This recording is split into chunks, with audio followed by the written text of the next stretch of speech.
What's up? Welcome back to another holiday countdown edition of the Comedy Cypher. We are pre-recording our holiday editions of the Comedy Cypher. I'm counting down my list. You got my top 10 movie list. A couple weeks ago, you got my top 10 Christmas foods last time. And this time, we're going to jam-pack this show with my top 10 Christmas songs. We're doing top 10 Christmas memories. And we're going to do top 10 Christmas gifts. All right, we're going to try to get all of those in. And once again, I am accompanied by the wonderful Big E Carice. I feel some type of way about that. that tone of what do you mean you feel some type of way? That Bill Cosby tone. Oh, the Bill Cosby tone. Okay. I had to check my drink real quick. Okay. I don't know I'm sorry. What's Let me really take going that back. on here? I got you. We'll remove the Cosby and do a little Barry White. I'm joined by the beautiful, talented. I don't think that's Barry. This is drunk Barry White. I don't know who that is. Barry That's on definitely cognac. E. Carice. That is not Barry. That ain't Barry. Sorry, it's the best Barry. That is. That's almost sound like what's his name? Sanford. Oh, Fred G. Yeah, I like Fred. Sanford. I didn't call you Big Dummy. Yeah, I mean, they almost sound the same. I love Red Fox, though. One of my all-time favorite comedians. Shout out to Red Fox. Rest in peace, Red Fox. The goats of comedy. Just a naturally funny dude, man. One of my comedic idols. But we're talking about Christmas, man, and we had an interesting conversation just briefly off the air about Christmas and the different perspectives on the celebration of Christmas. So whatever your perspective is, I respect it. But let me tell you mine. Guess what? I love me some Christmas. I love me some motherfucking Christmas. I probably shouldn't say motherfucking and Christmas in the same sentence. Why not? Well, because, Christmas is the holy holiday as celebrated around the world, the birth of baby Jesus. Did the long S. That's my black pastor tribute. The birth of baby Jesus, and I know a lot of people are like, ain't on Jesus' birthday, and this is that, you shouldn't celebrate it, it's commercial, it's this, it's that, it's that. I like to look at things for the positives that I can extract out of it. I think Christmas has always been a time for family unification. It's a time where the world slows down. It's a time for reflection. It's a time for renewal. It's a time for cheer. It's a time for hope. It's a time for optimism. It's a time for so many wonderful things that can happen and go on in the world. And even I'm gonna give you, because I'm a businessman, I'm a capitalist, I'm an entrepreneur. So even from the business side and understanding how sales cycles work, and especially in retail, it is the most wonderful time of the year for the motherfuckers, because that's that fourth quarter, that Christmas rush is where they get that money. And those, the shopping season, the holiday season, the commercialization of the Black Friday, you have to understand how that fuels the entire infrastructure for the entire year and enables people to, I think it's actually third quarter. Or third quarter, yeah. Hopes and dreams and take care of their families and all of that good stuff. So I think there's a lot of great that comes out of the holiday season, and I'm here for it. I'm a gift giver. I love giving gifts. I love to see the reaction, especially for my wife and my girls. I buy them a ton of shit for Christmas, and I like to just see their reaction. I'm not even the type of person that gets upset if something don't fit or they don't like it. Take it back, go get something you like. It's just, I like shopping through stores and seeing different things that fit their personality and buying it for them and trying to put a smile on their face, and just the magic of Christmas. So we usually sit around with the girls. We play a lot of games. We do our Christmas traditions have changed since we had kids. So we do all the stuff. We cook and we do the pictures and Santa cookies and the elf on the shelf. Shout out to my wife for doing all of that stuff. The elf on the shelf. We just make it a great magical time in our little neck of the woods for myself and my little family. And it's the time you catch up with your friends. Usually people got time off from work.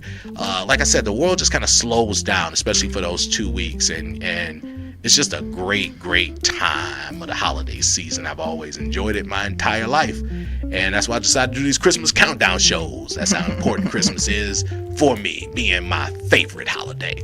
So how about you, Big E? Tell us your thoughts on Christmas. I mean, I think I like the holiday season in itself. I think that there are certain things that would kind of take me away from celebrating the I guess what is like the, what did you say, commercialized, purpose, like Thanksgiving, I'm not celebrating the pilgrims stealing land scavenging from the indigenous people who were actually us. Right.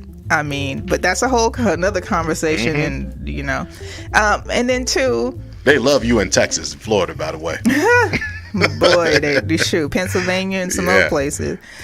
So, and then, with Christmas, I think that understanding how I feel about religion and the truths that I found about religion, celebrating Christmas is probably not my thing, but we do celebrate the holidays in our family and things like that. We call it the end of the year. Let's pause you right there and backtrack, because I think that's an interesting point to bring up for people.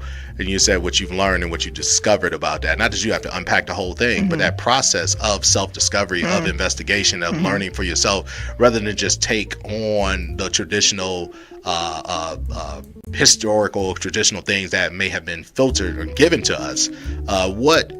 My question, I'm saying that, but my question to you is, what prompted you to undergo that journey of self-discovery about Christmas? Or religion in general? Yeah, it was really religion in itself, but it was, I just had some questions. The Bible wasn't adding up. Yeah. No, the math don't be mathing in the Bible. That's something that the saints don't want to admit to. It was not mathing. And especially pastors, they be like, you're going to lose me when you try to explain shit and your explanation is nonsensical. Like, it has to make sense. And then you can't say, well, that's just the way God, and that's God. Right, well, you don't question God. And you don't, it was a lot of things that didn't really add up to me. And I said, you know what, let me discover, like, what's really going on with all of these religions, not just the one that I was raised in, but I studied several other religions. And then too, I traveled to Holy Lands, and I traveled to many churches.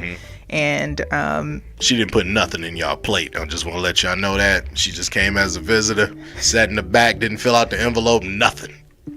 Nah. Go ahead. No, I didn't. Wait, I'm trying to think. Do we have to pay to get into the Vatican? I don't think we paid to get in the Vatican. They charge you the cover charge? Okay, so if you have never been to the Vatican, listen, and I my own discovery is my own discovery, and I always say to people when they ask me about religion and my findings, I always say, you know what you should do? You should go find out for yourself. Yeah. And I say that because y'all ain't gonna want to hear what I got to say. It's an individual journey anyway. I don't think you can hook your homie up to get into heaven. Like, God, can I bring a plus one? I think that they want to know your opinion. Yeah. And for me, I don't think that with religion I can give you my opinion and you trust it. I need you to go find out the truth for yourself. And then too, I don't want to be an influence to for you to be like, you know what, this whole shit was a sham. He told me not to celebrate Christmas because we didn't land on Plymouth Rock. Plymouth Rock landed on us. Right. I get it. Yeah. So, but I think that celebrating family is important. I celebrated my family on Thanksgiving, and I was with my in-loves, and like, man, first of all the food was delicious. Okay, let's talk about that. Who made the food? Several people. Okay, y'all had a little potluck. No, not really. Well, kind of. That's what a potluck is. When everybody bring a little something. Yes, but it wasn't everybody. It was like 3 people. You just shout out your broke ass cousins who only brought their personality. It wasn't even a lot of us like that. So it was. Who didn't bring something? Go ahead, call them out. For the next time y'all get invited. Oh, but you was one of the ones? But my husband cooked. So he brought food on y'all behalf. Y'all came as a group. Right. Okay. He didn't go. He didn't present like, I'm David Ruffin and these are the Temptations. No. Okay. No. He brought. This is what we brought. It was us. Okay. Good. All right. Yeah. Because y'all was the ones people were talking about. Yams, and he actually made the yams for me, so that was good. So I could rest. So that was rest. He hooked the sweet potatoes up for him. For our end of the year review, which most people call Christmas, we just spend that time with our family. And then I think we created a new tradition too, after we had our own findings, that we would travel and, do things. Yeah, well, I like traveling during the holiday season as well. Yeah. Then I felt bad though. We used to travel on Thanksgiving all the time, take cruises and whatnot. And I felt bad. I'm like, I'm contributing to the delinquency of or the inability of these folks who are working to spend time with their families. So, part of me felt bad, but it was one of them things when you have kids and your life is so busy running businesses, like my wife and I. But no one's celebrating Thanksgiving outside of, like, if you're going on a cruise outside of the country. Yeah, that's what we found. We went to Mexico. They didn't give a shit. Right, they're not celebrating Thanksgiving. Like, why? Yeah. That's a United States thing. No one's celebrating that. Go we wherever definitely felt that way, but we used to travel here to, like, go places. Then one time we took a cruise to Mexico. I was like, oh, they don't care. Yeah, get out of here. Yeah. Get out of here. But yeah, so I love interacting and just being around family, and like I love being around my nephews and it's the joy, the magic. Christmas is about the kids. It really is. Like, if you have, that's one of the beneficial times of having children, to give them a gift or get gifts received from them, and if they make you little stuff, it's just so dope. The holiday season with kids and seeing the joy and the magic on their faces. So, which brings me to my list. I want to talk about my list of things, gifts, my favorite Christmas gifts. We're gonna get into this. All right. So, number 10, I grew up in Detroit. We didn't grow up of a lot of memes. What up, though? 313. What up, though? Oh, well, you just heard it there. Right after I said it. Yeah. I mean, you had to bring it out. Okay. So number 10, and I don't know if this was universal to Detroit, but I want to shout these people out. And I actually made a donation to them a couple years ago because I was telling my daughters about this story. There was an organization, I think they were called the Newsboys. I want to Google it or whatever. But they used to give these boxes away every Christmas to low-income people, and you can go and pick them up and get them. And they were called a Goodfellas box. And in the Goodfellas box, they had this big peppermint stick in there. There used to be like a comic book. It used to be like socks and a little toy and all different types of stuff in the box. But I just remember getting those growing up as a kid.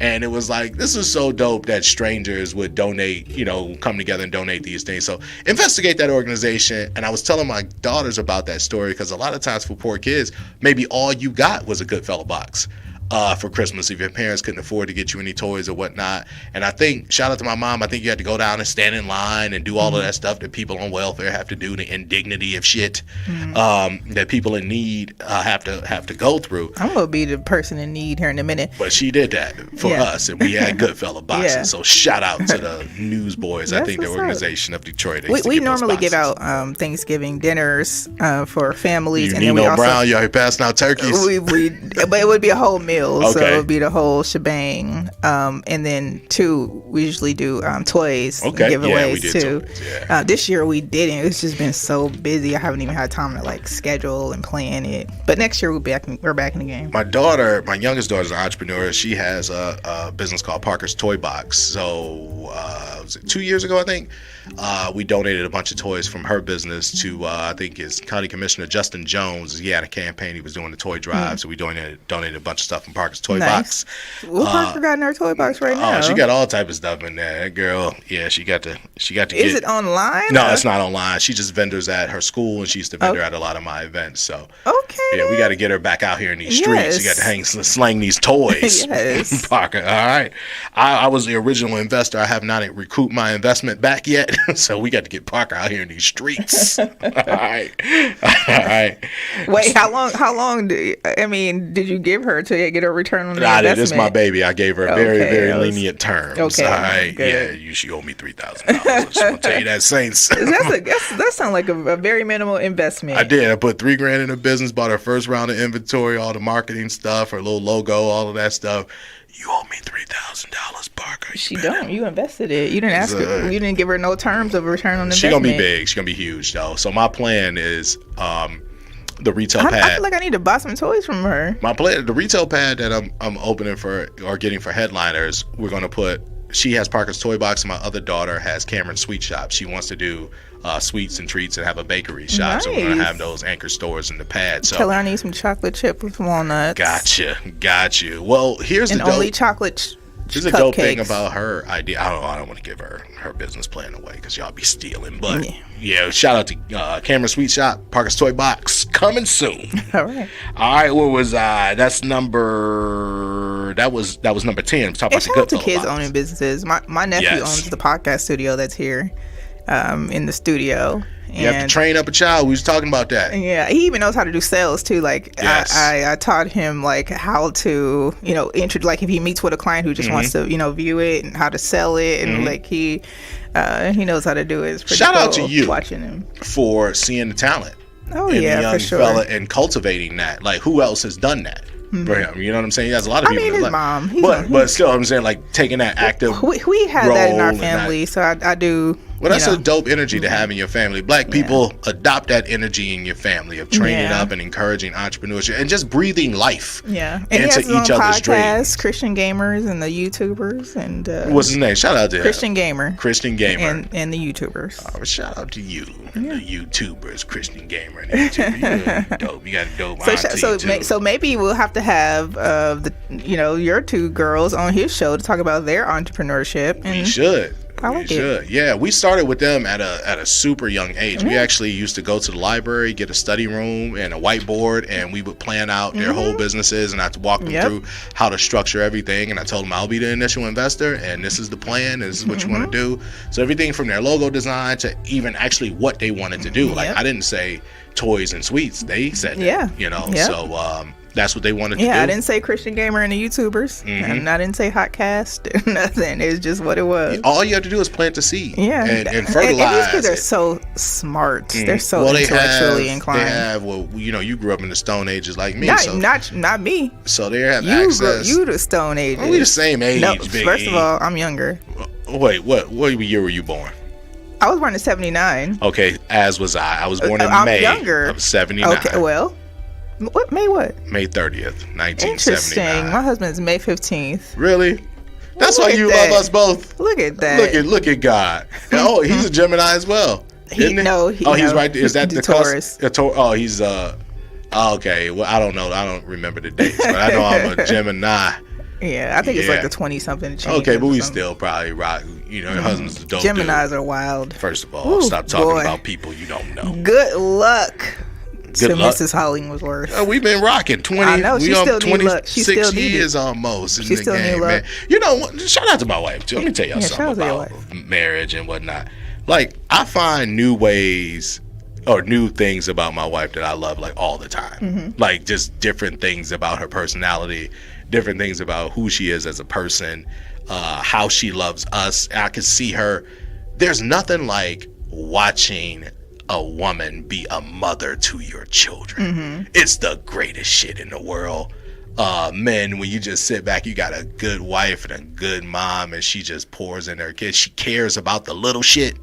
Like, the great thing about the structure of our family is we both care about the little shit, but I can care about the big shit from a high level and not even worry that the ball is going to be dropped and things like that. Like, so my wife is caring about all of the little things, and I think that's just the power of a woman to really love that specifically. To care about the little things and how people are feeling and all of that stuff in the house. And she is the nucleus of the love that we have in our household. It definitely comes from my wife.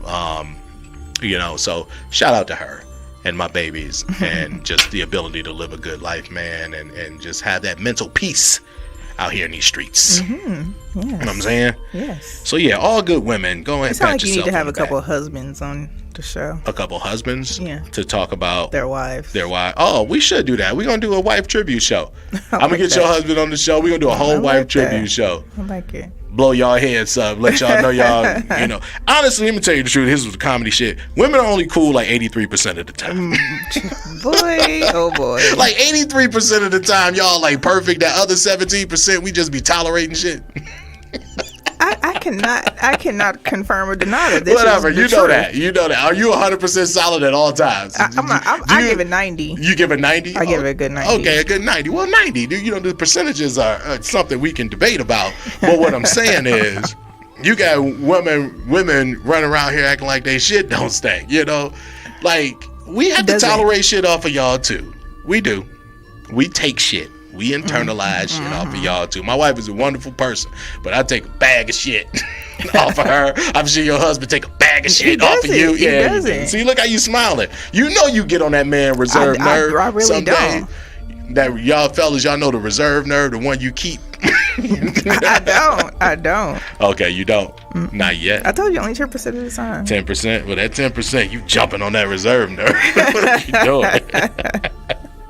But y'all are wonderful, man. It's like God's greatest gift to humanity was a woman. Like, this is the true story.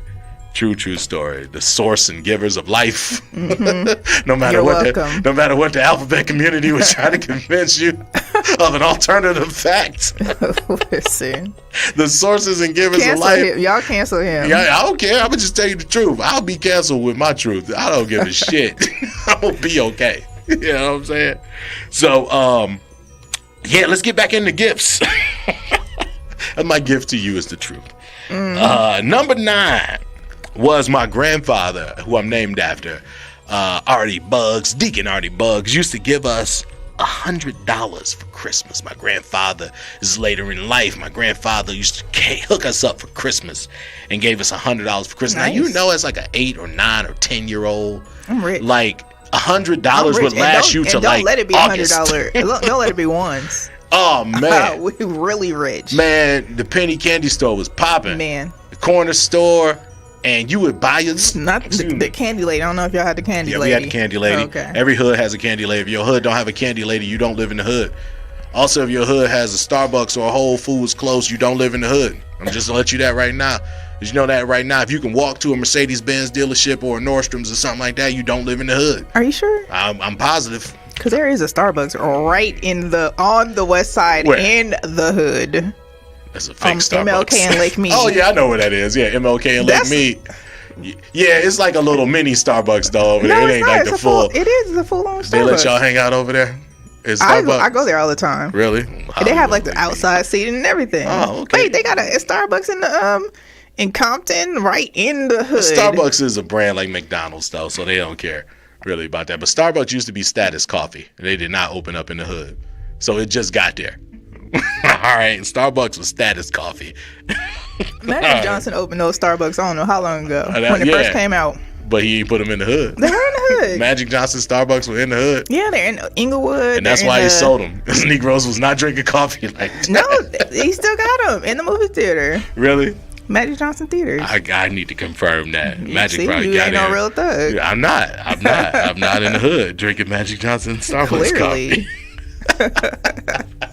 What up, though? My Spartan brother, Irvin Magic Johnson, one of the best basketball players of all time and one of the best brilliant black business minds of all time as well. So shout out to Magic Johnson. Holla at your boy for the mentorship. I'm gonna need that. Number 8. Holla at me for some Dodgers and Lakers tickets. Really? Season ones. You would be that girl that get in a room with Magic Johnson asking for low level shit. No. No. You could buy them on stuff. I don't want to buy them. That's the whole purpose. But just low level shit. Do you know who I could sit next to? Yeah, Magic Johnson. LeBron James. Well, sit next to LeBron. Don't ask LeBron for some sneakers. I'm not going to ask LeBron for sneakers. Okay, what would you ask LeBron for? You sit next to LeBron. I'm trying to go. I'm trying to come over for family dinner. What type of elbows would you want to I'm trying to go over for family dinner. Okay, good. You want to get in. And then we can You want to get in good? Explore. What if Savannah don't like you? Savannah does like me because I met Savannah before. She's very nice. Okay. I mean, a couple of my family members, they all run in the same, niche. They all got a lot of $1 million. Oh, okay. Well, you need to introduce me to your rich family members. All right. I like your family. Everything I hear about your family, I like your family. Y'all adopting? No. Your mama can sing and she can make food. Mm-hmm. Y'all out here encouraging each other's hopes and dreams and goals and entrepreneurship. As we should. You know something? I'm gonna tell you this. I've been doing comedy for 4 years. I tell this joke. None of my family have ever bought tickets to my comedy show. Even my wife get in for free.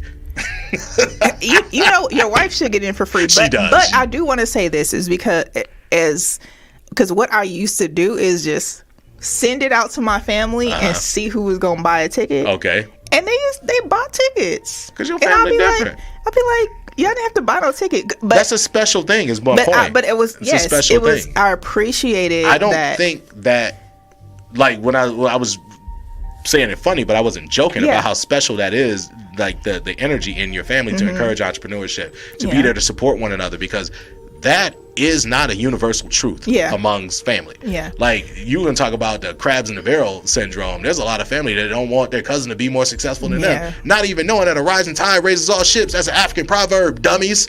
Right? So support and encourage from within. One of the best business people I've ever been around, he had a slogan. He said, grow local. Fuck you think that mean? That mean grow with the people around you in your circle and then mushroom out. But we don't do that because, again, it's like, oh, my sister, my brother, my cousin, whatever. I think that model is kind of changing a little bit. I think that we're changing with time. You know, like, those things are a little bit different. I got to see it to believe it. I want to believe in the anecdote, but I got to see it universally. I got to see it like, you will see more support from friends and strangers than you would from family. For sure, which is unfortunate. Friends and strangers. Yeah, I've made money from comedy off friends and strangers. I definitely went off on my family in a group chat one time. Oh, y'all ain't even download the app? Especially when they come to you for some shit. Yeah, don't ask me for... And did you just post a video of... this is what it really was. I'm going to tell tell it, because I got a story about that, too. And don't post no video of Dame Dash when I interviewed Dame Dash. And you ain't post that video. Bruh. I went off in the group chat. Man, I should have, but I didn't even devote the energy. I have people in my family that will send me clips of other comedians. Like, oh, this is like, send them my shit. Like, Dave Chappelle already rich. What? You out here marketing and promoting a dude already got millions. Man. And then I blow up, you be the first one. You can't hit Dave. Man, you can't hit Dave for shit. I got this post on my Instagram. It says, I already know all my cousins.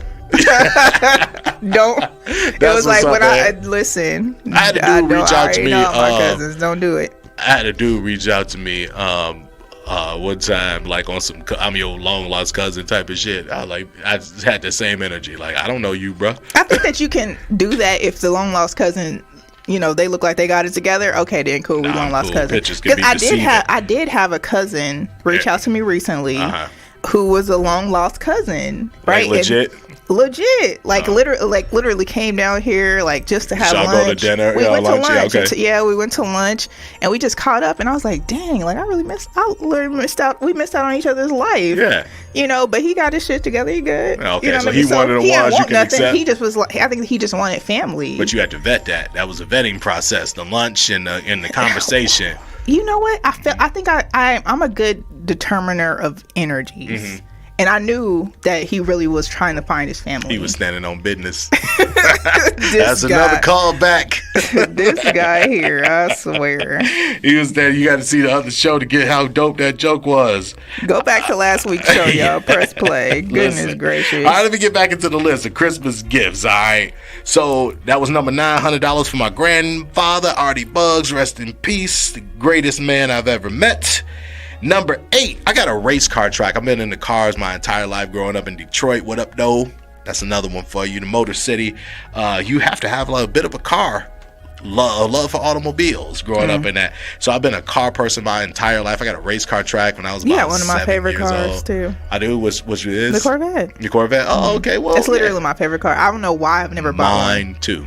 Don't know why I never bought one. I had a 77. Now I got an 84. I got an 18 themed Corvette because the 18 was my favorite show. Brag much. Which listen, I'm tell you, kidding. I'm gonna go after my hopes and dreams. Shit, I don't know why I've never got one. They make this shit for you to buy it. I literally don't know why I never bought one. It's the craziest You got thing. it. Let's go get one right after the show. You got it. I don't know about right after the show. Right after the show, we gonna get you a Corvette. We go to like a auction. We gonna be Corvette buddies. You get a Corvette, we rolling. We starting. We should get a club. Yeah, we got a car club. That's what's up. I like that. I'm looking forward to that. 2024. We got to get E behind the wheel. We gonna do a Corvette club. Yeah, we should do a black Corvette club. I think there is one. I think there is a black Corvette club. Okay. Yeah. We should. You know what? I probably know some. I know some people in it. Yeah, you're right. Yeah. There is one. Yeah, I remember seeing them before. Yeah. So. Man. All right, we gotta get E behind the wheels, driving the dream. What year Corvette what's your favorite year? I don't know. New, I feel like there was like a 76 and a half or something. It's a C3. Yeah, it's the C3, the shark style bodies. Yeah, I had that 77, man. One of my favorite cars. Yeah. I had, and I sold it. There's a love story attached to that. We was getting married. I had to pay for my reception, man. Hey, car got to go. Listen. Man, car had to go. I sold it to a dude in His name was Randy. I still remember his name, Randy Duvet. I said I'm gonna commit his name to memory because la da da da. Wait till I get my money right. I'm coming back to buy my car. All right, and he lived out in Utah, and I was in Michigan at the time and sold him my Corvette. Man, I love that car. Yeah, getting it back. Yeah. Randy, take care of my car.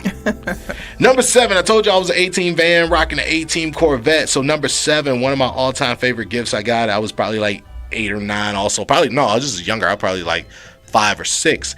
I got the 18 van with all the action figures. So shout out to my mama playing Santa Claus, getting me the 18 van. Okay. I love that show to this day. I've introduced my daughters to it. I am an 18 fan.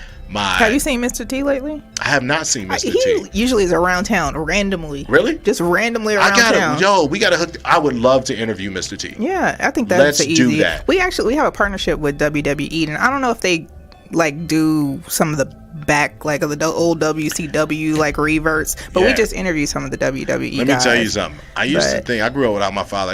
I used to think Mr. T was my father, or tell people Mr. T was my father, because I was like, I get into indie shit. He was like the biggest, toughest guy on TV in the 80s. Like, yo, Mr. T, my father, he come and whoop your ass. I watched the A-Team maybe like a month ago. The A-Team is such a great show. This is such a trash show, but it's a good show. It's a good trash show. Elizabeth, I'm coming to join you, honey. I introduced my youngest daughter, to the A-Team, and she loves it. She hates old school 80s TV. She clowns everything, but she loves the A-Team. And I just love the storyline about the A-Team. It's just appropriate to life. It's these dudes that were just unjustly convicted, wrongfully convicted, and instead of being bitter, they turned their lives into mercenaries to help other people who were in trouble. And they used to fuck people up on the A-Team. So shout out to B.A. Baracus, Hannibal Smith, Templeton Peck, Face Man, and Howlin' Mad Murdoch. The A-Team. Even that girl they had the first season, Amy, she was alright. Alright. And the fake face, the dude that was in the first episode, the pilot, he was a different dude. I didn't like him. I'm glad they got my man Templeton Peck. Alright? Yeah, I would love to interview. We gotta get Mr. T on the Comedy Cypher. He's a very spiritual brother too. I think we'll have a dough. I want to be friends with Mr. T. I've seen him like random place like Starbucks and like in the hood. The hood Starbucks. Mr. T had it over there. Not at that one. The hood Starbucks. He was at the Magic Johnson. He wasn't. All right. So for 18 van number 7, number 6. I got a bike one time for Christmas. My brother and I, we lived in the projects at the time. And it was the winter time in Detroit. My mom bought us bikes. So it was the kind of bikes that you had to put together.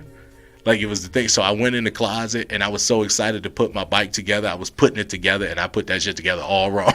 It was like the most dangerous contraption of a bike. Did your brother live? I don't know. Lived through that. He lived through it. We all survived it. But it was the Roadmaster bike. And here's the other thing I did too. Roadmaster bike. Here's the thing that I did with the Roadmaster bike that my mom was pissed off about.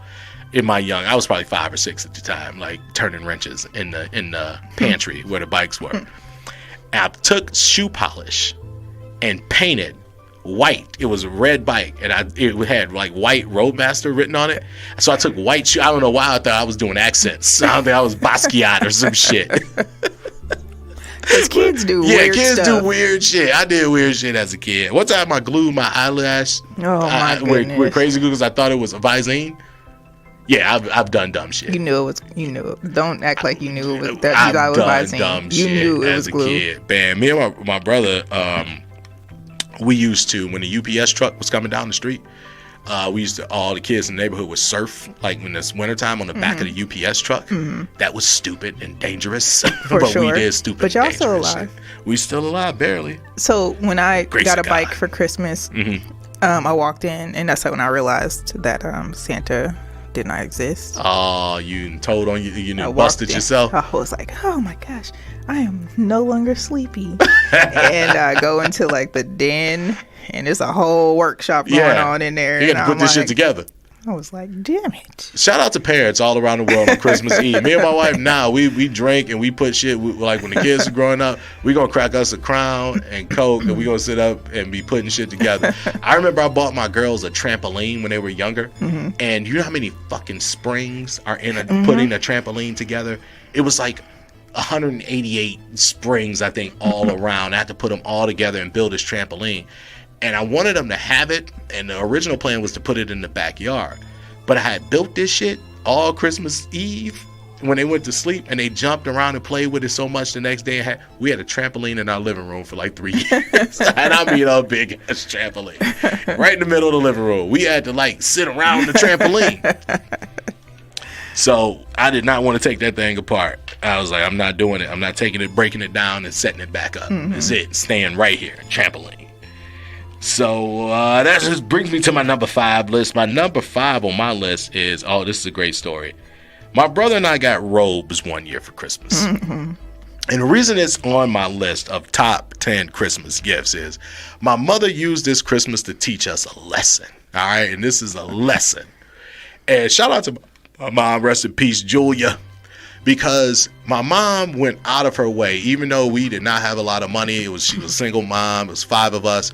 Every single Christmas, traditionally, we each had our little stacks of gifts. So I would have a stack, my older brother. Everybody had their little place in the living room that she would set up the stacks of gifts. So one year in particular, me and my brother were just both probably on some bullshit leading up to Christmas. Like not doing our chores. Like my mom wanted simple shit. Keep the house clean. Keep the room clean. Yeah, Go to school. Do your thing. Yeah, like we didn't have a whole lot of rules in our house. But what she wanted was for us to discipline and abide by her rules.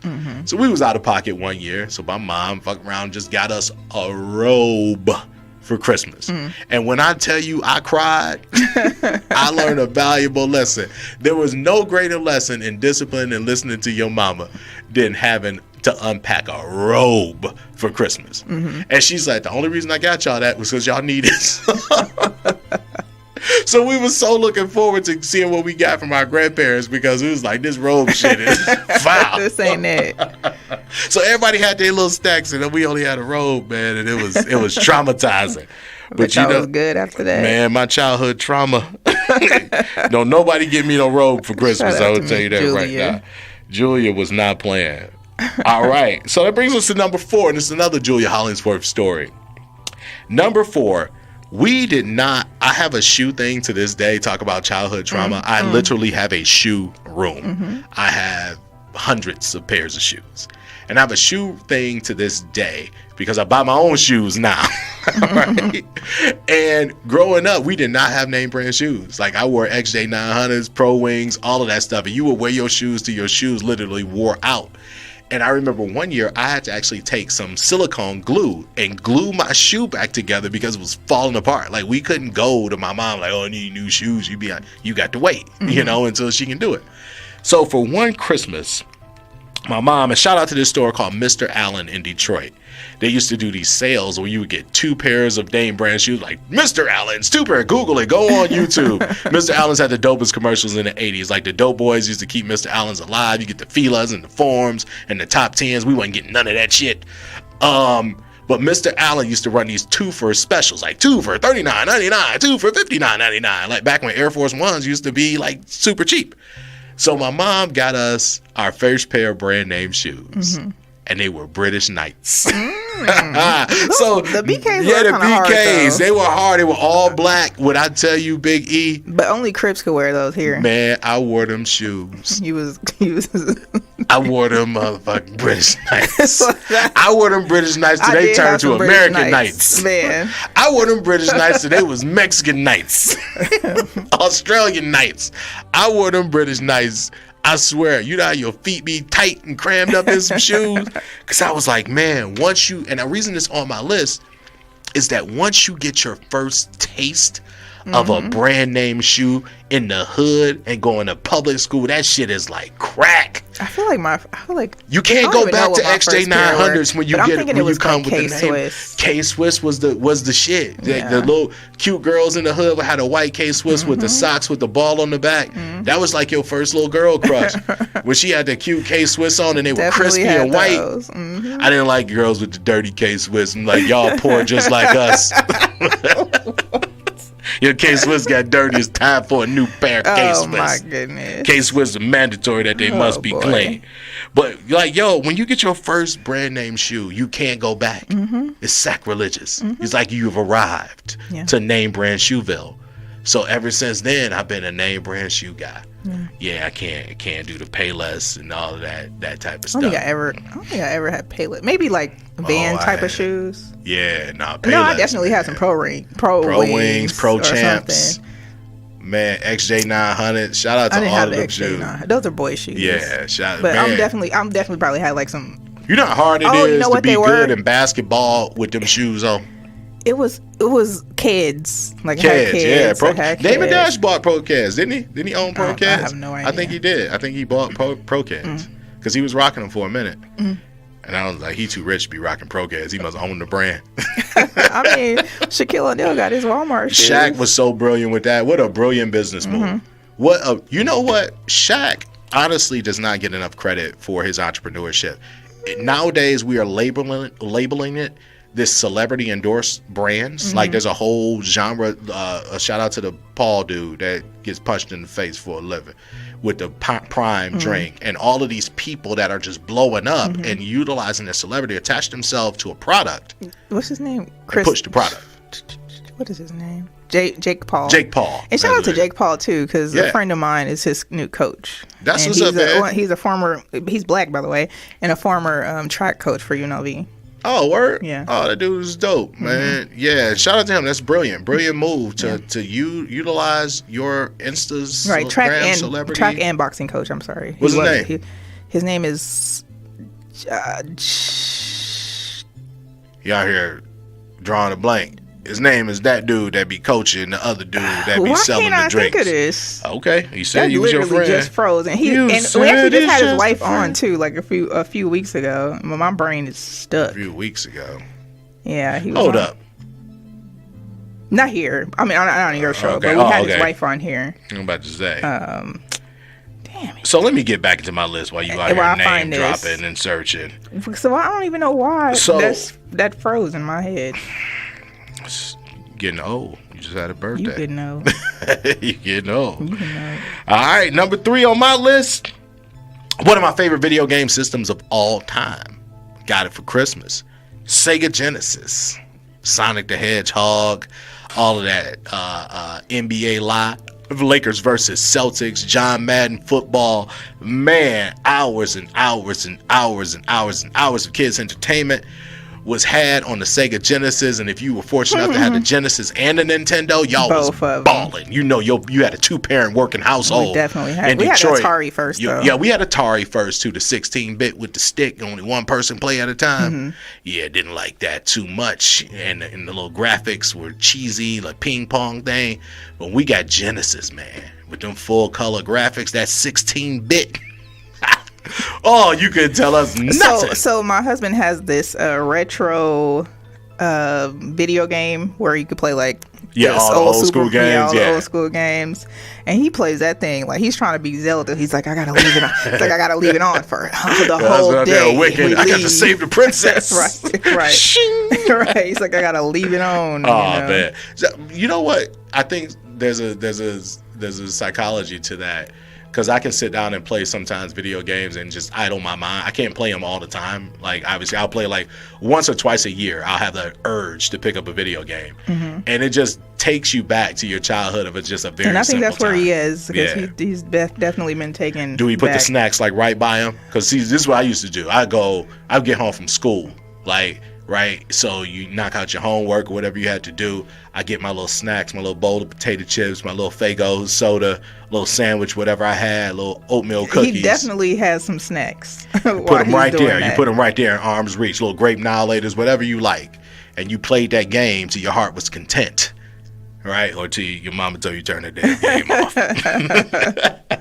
So Sega Genesis, man. Shout out to Sonic the Hedgehog. Sega Genesis. Sega Genesis.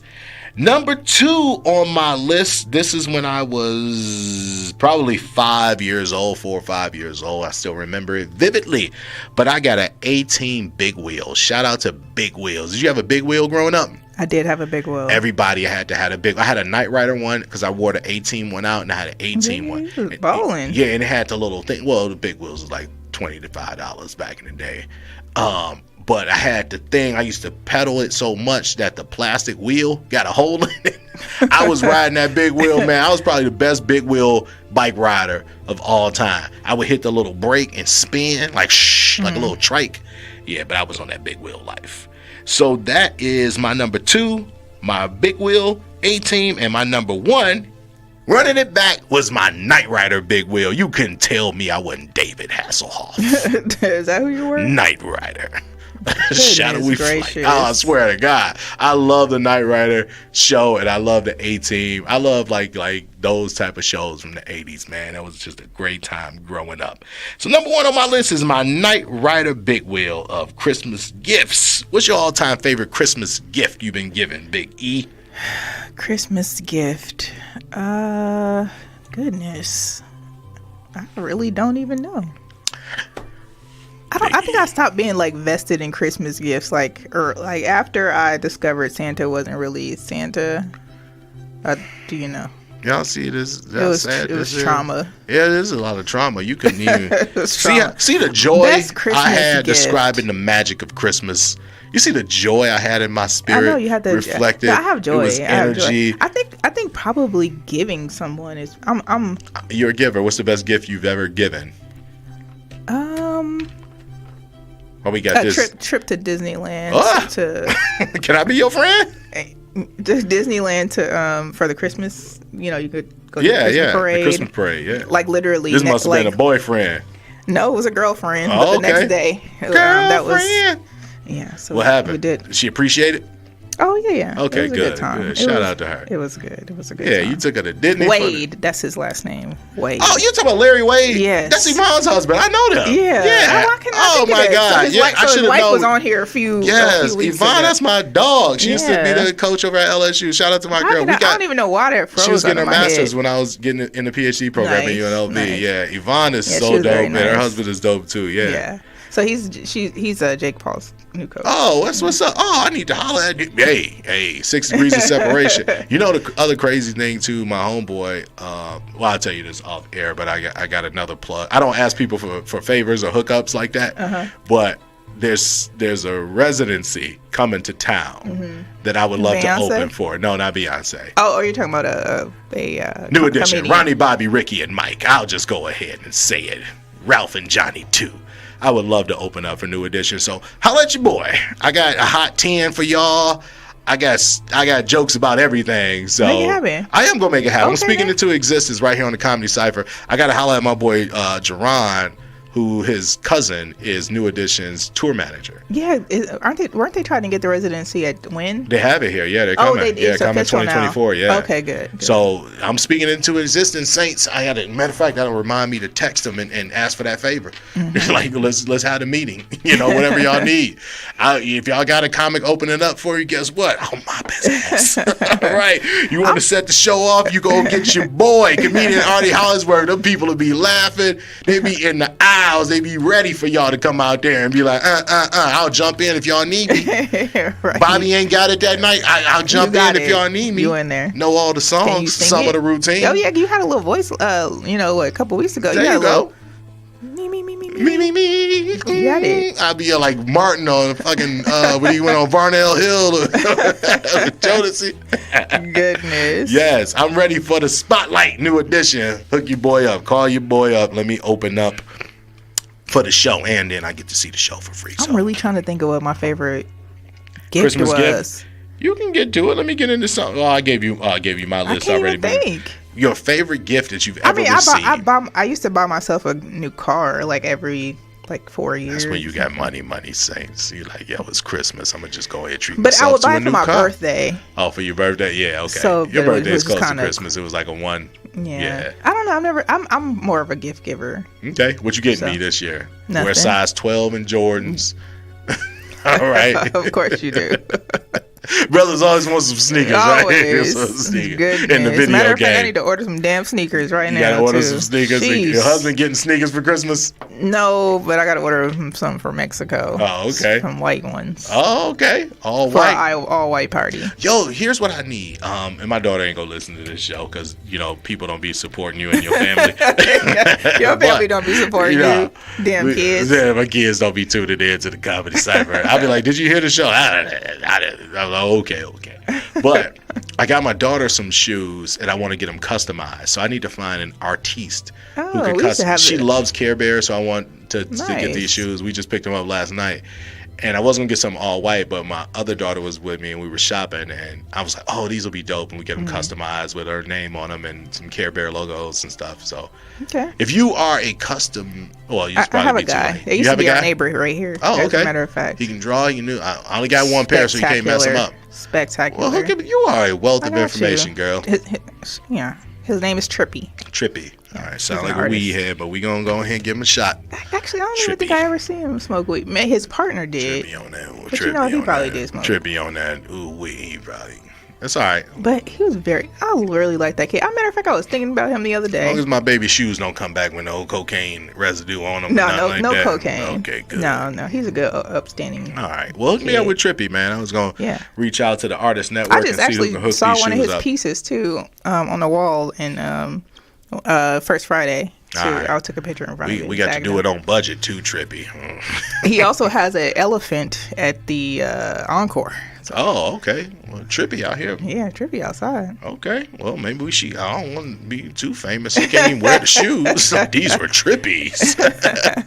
Shout out to Trippy. You had to put them in a glass case. Right. I want to wear them at least once or twice. Go stun on them other little hoes at school. Like, bam! Got my own custom Nikes. Shoes gone. What you get for Christmas? That's the other thing, too. Let's talk about Christmas gifts. When you can come outside or go back to school and stunt on your friends, you got something good. Yeah, you got something. Well, I definitely got new shoes and new clothes and stuff. And I'm like, I love people who like you lay them out in bed the day before school. Yeah, the next day on the 26th. See, the 26th is my grandmother's birthday, so we all have to go over her house for her birthday. But yeah, you go to the mall and stuff. You get older with your friends. And everybody got their new Christmas outfits on. Shout out to you with a new Christmas outfit. I don't like people who show up over other people's house bummy on Christmas. Dress up, coming over there messing up the pictures with them chicken grease stains in your shirt. Put on some nice clothes when you're going outside for Christmas and visiting people's houses. And the other thing, too, if you're visiting folks' houses during the holiday time, bring something with you. Bring a little holiday gift, basket, wine. Like, don't bring food, though. No food. Because sometimes y'all can't cook, and we don't know where y'all, what cats you got on your, like you counter. said. Yeah, cats crawling up the counter. Yeah. Oh my God! If you do bring food, go ahead and bring something store bought or call in some catering or something like that. Like, yo, I ain't feel like cooking. I know y'all didn't feel like it either. Yeah. You want to relax if you're doing the Friendsgiving wine, or the potlucks. candy, desserts, those are always chicken wings. Good options. I'm gonna give me some wings after this show, man.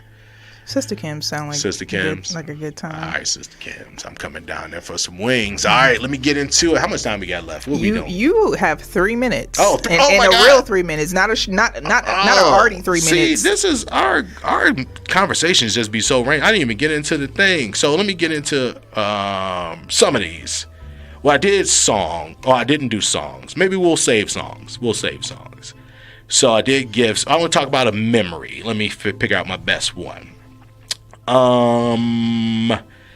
Let's see. Oh, here's one. I'll get into this one. Shoveling snow to make money to buy gifts. Shoveling snow in Detroit. I used to pray for snow.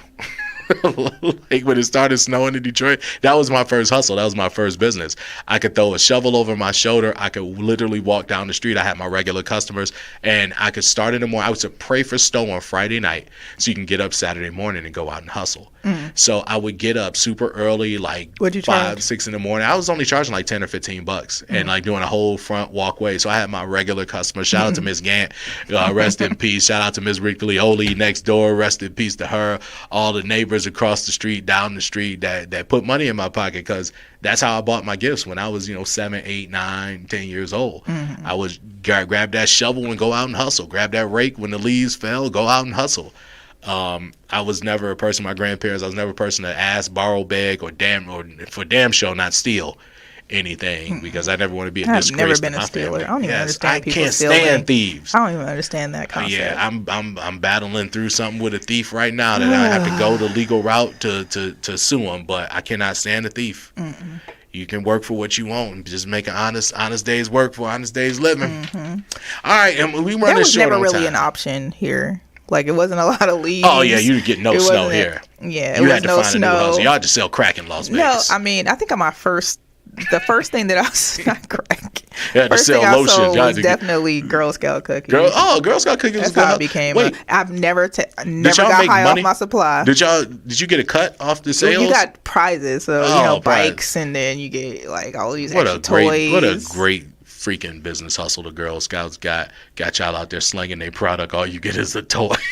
Well, somebody at Girl Scouts International is making millions. Now they might get money. Yeah, I hope they get money to support their causes. But it's a good boost to understand entrepreneurship, though. It is. But I don't know how the model is now. Well, because now they have their own websites. Okay. And everything. So yeah, some of these girls got like enterprises selling Girl Scout cookies. So that's a great hustle. Yeah. But imagine, like, that's just a brand. Imagine if you came up with Carice cookies and sold them. Well, yeah, I think that's the idea is to understand the motto, and then you create your own brand, and then you talk about it on air. We need some cookies out here. Who's your homegirl? T's Country Bakes. T's Country Bakes. Let's get some cookies out here. So that was it. I'm gonna save songs for when we plant and land, and that'll be in December, and we'll do our top 10 Christmas songs. Y'all got to hear my list of Christmas bangers. But until then, continue to support 7025 FM. Continue to support Black 11 Entertainment. Continue to tune into the Comedy Cypher and get all this great knowledge. Another good show with you, One Dimple. Boy, the disrespect. Y'all get y'all a friend like old One Dimple over here, man. One Dimple is just super dope. We out of here. Just dopeness personified. My dog. Happy holidays, y'all. Yep.